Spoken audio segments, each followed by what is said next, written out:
Dear finance professionals and students, welcome to podcast of Fca Deepak Rao, a practicing chartered accountant. Daily news and updates for 7th May 2025. Implementing the guidelines proposed in the RBI's draft on gold loans will slow down the asset growth of non-bank financiers in the segment. According to a Crisil report, the draft focuses on loan to value and renewal to top up of bullet loans, which may have a bearing on the loan growth of non-banking financial companies engaged in providing gold loans.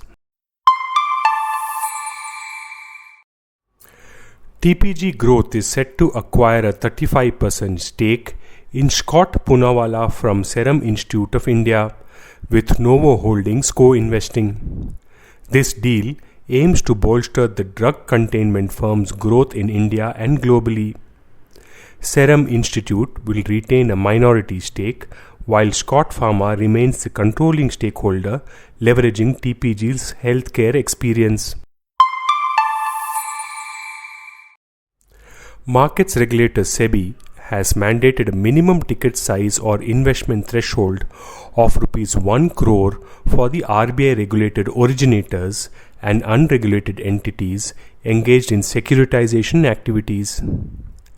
Securitized debt instruments or SDIs are financial products created by pooling together various types of debt such as loans, mortgages or receivables, and then selling them as securities to investors. This process, known as securitization, allows the originator, such as a bank, to convert illiquid assets into liquid ones, providing an alternative source of funding. Coal India Limited or CIL has resumed talks with Chile to acquire lithium mines, aiming to supply the Indian automotive sector and other industries. These discussions had previously been halted because the Chilean government required CIL to have prior experience in mineral mining, a condition that is being negotiated to be waived off. Once this condition is lifted, CIL is expected to sign a memorandum of understanding for a joint venture with Chilean companies that will mine lithium on its behalf. Celsius Logistics, a cold chain focused homegrown third-party logistics company, announced it had raised Rs 250 crores in a Series B funding co-led by Eurozio and Omnivore, with participation from existing investors ICAI Ventures. The amount was raised through a combination of equity investment, debt financing, and secondary transactions.